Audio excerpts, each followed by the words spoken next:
ये तरीका, ये मेहमद साहब का ये प्रॉब्लम है, पहले बदतमीजी पे उतरते हैं, फिर जब इनको जवाब मिले फिर ये चीखने लगते हैं।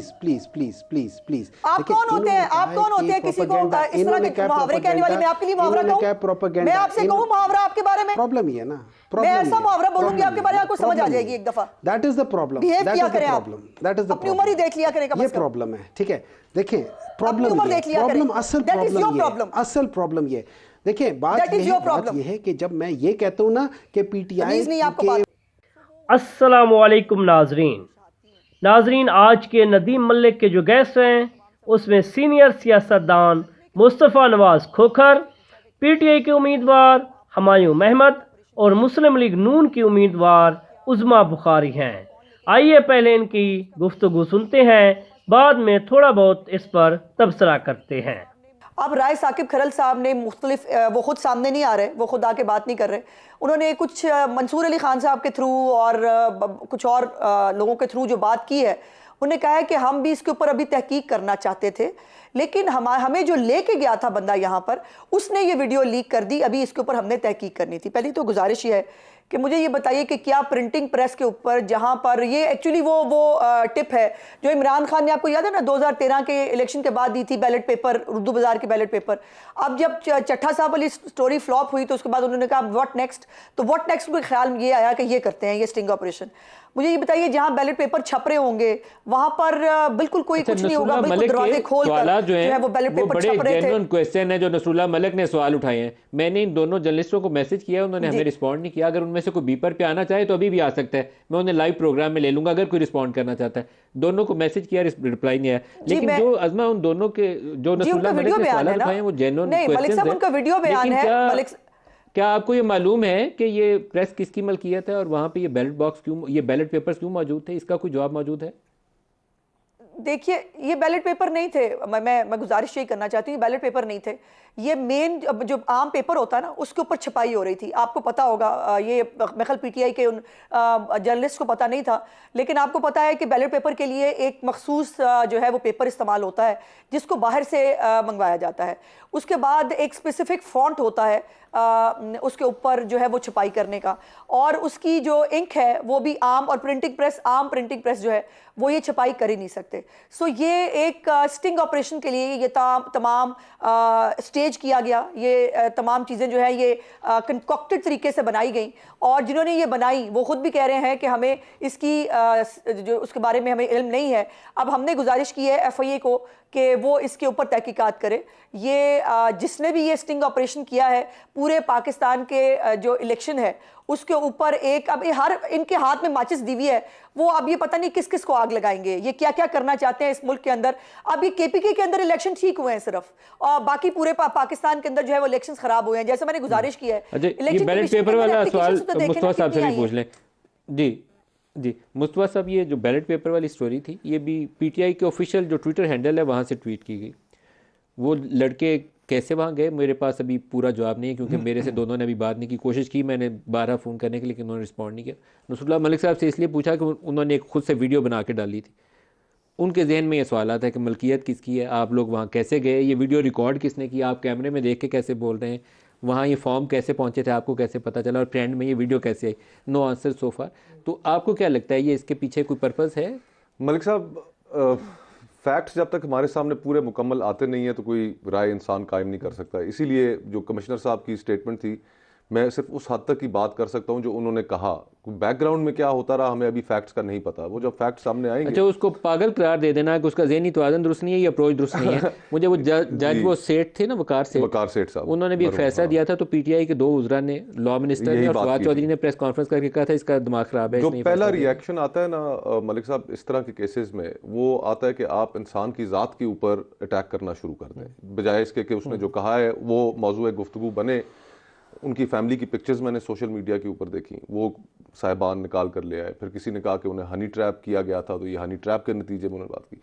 तो ये मड स्लिंगिंग जो है ना वो हमारे यहाँ फ़ौरन शुरू हो जाती है, ताकि असल इशू से जो तवज्जो है वो हट जाए, और जो उन्होंने कहा है उस पर बात ना हो, उनकी ज़ात के ऊपर रिवायत से हट के कोई बंदा अगर खड़ा होकर फैसला कर देना पाकिस्तान में, तो जस्टिस वकार सेठ, अल्लाह उनके दर्जात बुलंद फरमाए, उन्होंने भी रिवायत से हट के एक तगड़ा फैसला उन्होंने दिया।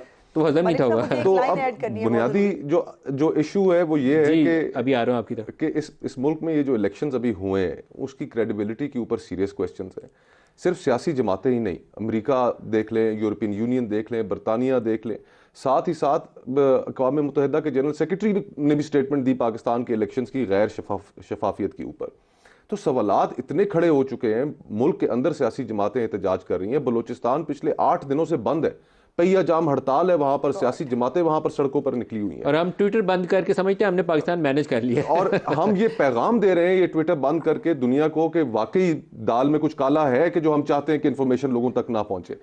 और सिर्फ बड़ा क्विकली मैं ऐड करूंगा कि अज़मा बहन ने कुछ 2-3 साहिबान के नाम लिए और उन्होंने कहा कि वो इलेक्शन कैसे हारे, अगर ये इलेक्शन रिग थे, इनकी फेवर में रिग थे, तो फिर वो ख्वाजा साद रफीक साहब या खुर्रम दस्तगीर साहब वो कैसे इलेक्शन हार गए। अंसार अब्बासी साहब ने कॉलम लिखा आज से 3-4 दिन पहले, उस कॉलम का उन्होंने टाइटल लिखा सियासत के खूबसूरत चेहरे। उसके अंदर उन्होंने इन शख्सियात का जिक्र किया, ख्वाजा साद रफीक साहब का नाम लेकर उन्होंने उसके अंदर लिखा कि उनको ये ऑफर दी गई थी कि हम आपको भी जिताएंगे, लेकिन उन्होंने ये ऑफर कबूल करने से इनकार कर दिया। मेरे ये जाती इल्म में है कि खुर्रम दस्तगीर साहब को भी यही ऑफर थी। खुर्रम दस्तगीर साहब ने भी इनकार कर दिया कि अगर लोगों का मैंडेट नहीं है तो हम उस मैंडेट को मतलब ये कोई सिस्टम था जिसमें ऑफर की जा रही थी। आपसे समझना चाहता हूँ कि भाई 45 में तो तुम हारे हुए हो, 47 में तुम्हें जिता देते हैं, but who was making that offer?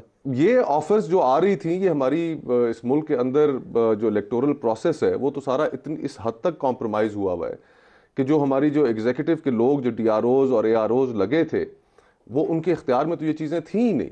ये ऑफर्स उनको कहीं और से आ रही थी कि जनाब ये इलेक्शंस के अंदर लोगों ने टेबल टर्न कर दिया है, अब इलेक्शन को बचाने का और जो हमने एक आपको सिंपल मेजॉरिटी दिलानी थी, सारी की सारी गेम अपसेट हो रही है, उसको कंटेन करने के लिए ये एक तरीका है और ये तरीका हम इसको इम्प्लीमेंट करेंगे। और बहुत से लोगों ने उसके अंदर इनकार भी किया। उसमें ऑनरेबल लोग हैं, उन्होंने पब्लिकली अपनी डिफीट एक्सेप्ट की है। ख्वाजा साद ने भी की है, खुर्रम ने भी की है, मोहसिन ने भी की है। मैं आता हूँ आपकी तरफ, हुमायूं साहब से पहले जवाब ले लूँ। हुमायूं साहब, ये वीडियो वाला इशू, इसके ऊपर आपका भी जवाब। देखिए, इस तरह है कि थोड़ा सा एक कमेंट, हल्का सा एक कमेंट करूंगा टॉपिक से वो करके। देखिए, इसमें कोई शक नहीं कमिश्नर का दिमाग ख़राब है। भला कोई बंदा इतना ब्लेटेंट सच सबके सामने 164 का बयान दे सकता है? नहीं दे सकता, पागल नहीं होगा कोई जो कर सके।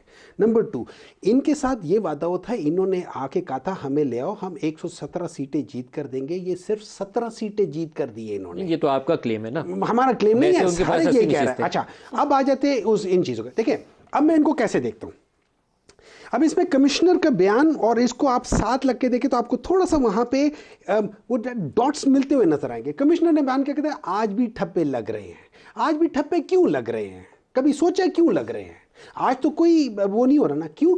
अभी फॉर्म 45, फॉर्म 47, फॉर्म 47 के साथ रिवर्स इंजीनियरिंग, उस लिहाज से फॉर्म 45 बनाने के लिए ठप्पे, उस लिहाज से सारी चीजें हो रही है। अब उसके लिए थोड़े से बैलेट पेपर चाहिए, लेकिन इनके पास फॉर्म 45 होगा तो वो उसको क्या करेंगे ना।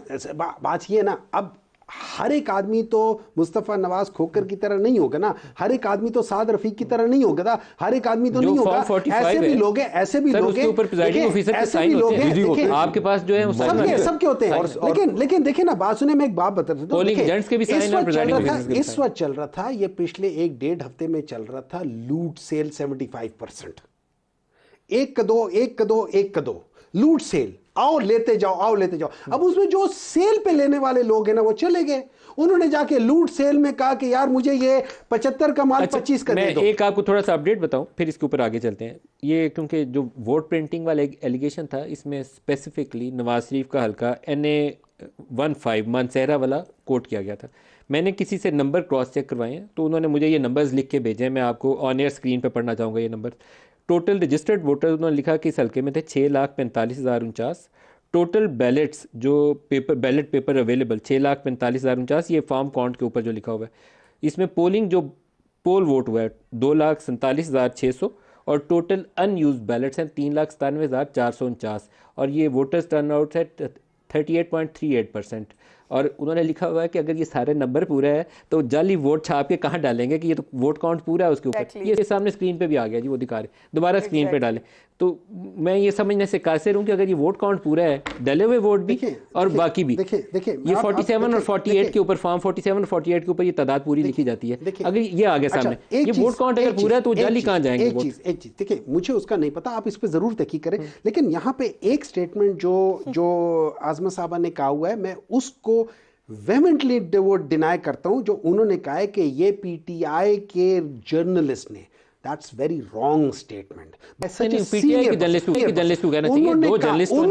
उन्होंने वर्ड इस्तेमाल किया है पीटीआई के जर्नलिस्ट, पीटीआई के ऑफिशियल अकाउंट से ये ट्वीट हुआ है। पीटीआई के ऑफिशियल अकाउंट से ट्वीट होने का मतलब ये, आपने भी कोई बात की, मुझे आपकी बात पसंद आ गई, मैंने ट्वीट कर लिया, that doesn't mean you are a PTI. वो ठीक है, I might like your statement, मैं पीटीआई वाले अपनी पसंद की चीज को ट्वीट कर लेते हैं, अपनी नापसंद चीज को ट्वीट नहीं करते, ठीक है ना? लेकिन ये कह देना, और सच ए सीनियर पर्सन, और वो भी ऐसे पर्सन जो कि लॉ से ताल्लुक रखती है, दैट्स वेरी बैड। अज़मा बीबी आप कोई लाइन ऐड करने के लिए काफी देर से कुछ कहना चाह रही हैं, बताइए।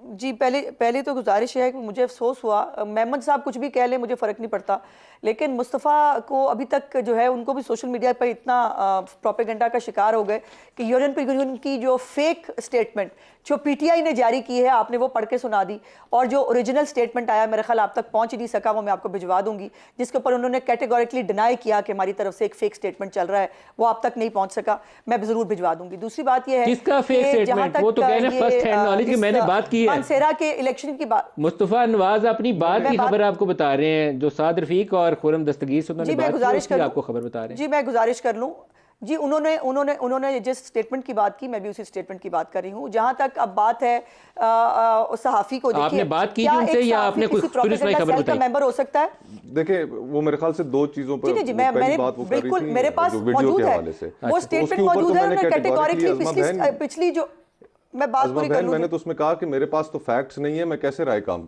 कर सकता हूं? जी मैं तो उसमें ये कहा था। जी सर, मैं आपने यूरोपियन यूनियन की स्टेटमेंट की बात की ना, उन्होंने सवालात उठाए हैं, तो मैंने गुजारिश ये की, मेरे पास वो स्टेटमेंट ओरिजिनल मौजूद है, जिसके अंदर बाकायदा उन्होंने कहा कि क्योंकि एक फेक जो है हमारी तरफ से लेटर चल रहा है, तो हमें ये जारी करना पड़ा, और वो मैं आपको भिजवा दूंगी। जहां तक अब बात है सहाफ़ी की, मुझे ये बताइए, क्या मलिक साहब आप एक सीनियर सहाफ़ी हैं, क्या एक सहाफ़ी किसी प्रोपेगेंडा सेल का मेंबर हो सकता है? क्या एक सीनियर सहाफ़ी जो है वो किसी जमात का तर्जुमान हो सकता है? मुझे तो नहीं पता वो किसी प्रोपेगेंडा सेल के मेंबर है, तो आपका इल्जाम है, और अपने, मैं तो नहीं कह रहा नहीं, नहीं इल्जाम नहीं है, नहीं अब ये आप कह ले, ये आपकी मर्जी है, आप में दिफा करना है अपने भाइयों का, आप जरूर करें, लेकिन बराए मेहरबानी सच और झूठ के बीच में फर्क रहने दें। ये नहीं हो सकता कि एक सहाफी बैठकर, अब ये बताइए, जो दो सहाफी गए थे, उन्होंने अपने तो किसी चीज के ऊपर ये अपलोड नहीं की, ये वीडियो, वो वीडियो किसके लिए बनाई थी, इनको कौन लेके गया था, और अब वो कह रहे हैं कि हमें जो लेके गए थे ये उन्होंने किया है, कि उन्होंने वीडियो रिकॉर्ड करके बगैर हमारी तहकीक के उन्होंने पहले ये जारी कर दी। वीडियो असल में जेन्युइनली किसी प्रेस के ऊपर ये प्रिंटिंग हो रही थी या नहीं हो रही थी, असल इशू हो ही नहीं सकती। आप बता चुके हैं, जो मैं बात करना चाहती थी वो आप बता चुके हैं कि वोट बैलेट पेपर तो अभी वैसे मौजूद हैं, और ये केपी की बात हो रही है जहां पे गंडापुर साहब अभी लोगों को बिठा के धमकियां दे रहे हैं, और जो आरओ थी वो तरकई फैमिली से उनका ताल्लुक है, वो जो मानसेरा वाली है, और बाय द वे इनकी 4 सीटें पिछले कुछ दिनों के अंदर रिकाउंट में नून लीग को मिली हैं, केपीके के अंदर से। अभी शाहजहां जो है, सरदार शाहजहां साहब का जो यूसुफ है, उनकी रिकाउंट के अंदर उनको सीट वापस मिली है। तो ये इलेक्शन कमीशन के अंदर ये अप्लाई नहीं करते, यहाँ बैठ के फॉर्म 45 बैलेट पेपर नहीं छाप रहे थे, फॉर्म 45 उर्दू बाजार से लिए गए थे, जो पहले से तैयार कर लिए गए थे, वहां पर तो सिग्नल ही नहीं थे। इनको कहां से मिल गए फॉर्म 45 7 बजे? हमें तो नहीं मिल सके थे 7 बजे फॉर्म 45। अच्छा लास्ट 2 मिनट, 1 मिनट हमारे साहब पहले आप बोलें फिर क्लोज। मैं सिंपल सी बात करता हूं, आपने कभी वो मुहावरा सुने, खसियानी बिल्ली खंबा नोचे?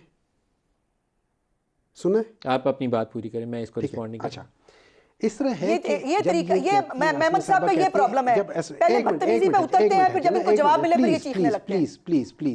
प्लीज आप कौन होते हैं? आप कौन होते हैं किसी को इस तरह के मुहावरे कहने वाली? मैं आपके लिए मुहावरा कहूं? मैं आपसे कहूं मुहावरा आपके बारे में? प्रॉब्लम ये है ना, मैं ऐसा मुहावरा बोलूंगी आपके बारे में, आपको समझ आ जाएगी एक दफा। That is the problem, behave किया करें आप, अपनी उम्र ही देख लिया करें, ये प्रॉब्लम है। ठीक है, देखें प्रॉब्लम असल प्रॉब्लम ये, देखिए बात ये है कि जब मैं ये कहता हूं ना कि पीटीआई के जर्नलिस्ट है प्रोपेगेंडे के लिए, इसका मतलब ये है कि जर्नलिस्ट है प्रोपेगेंडे के लिए। ठीक है ना, ये चीज है। इसका मतलब है ये शी इज एक्सेप्टिंग के पीएमएलएन के जर्नलिस्ट हैं जो उनके लिए प्रोपेगेंडा करते हैं। को इस बहस में तो नाजरीन, आपने इनकी गुफ्तगू सुनी होगी। उज़्मा बुखारी जो है वो ये बात नहीं मान रही कि ये जो बैलेट पेपर छप रहे थे ये नवाज शरीफ के लिए छप रहे थे। वो इनका इल्ज़ाम हुमायूं मोहम्मद पर यानी कि पीटीआई पर डाल रही है, और जो हुमायूं महमद हैं वो इनका इल्ज़ाम नून लीग के ऊपर डाल रहे हैं कि मनसेरा से नवाज शरीफ को जितवाने के लिए ये सारा काम किया जा रहा था। तो ये थी आज की वीडियो। मिलते हैं नेक्स्ट वीडियो में, तब तक के लिए अल्लाह हाफिज़।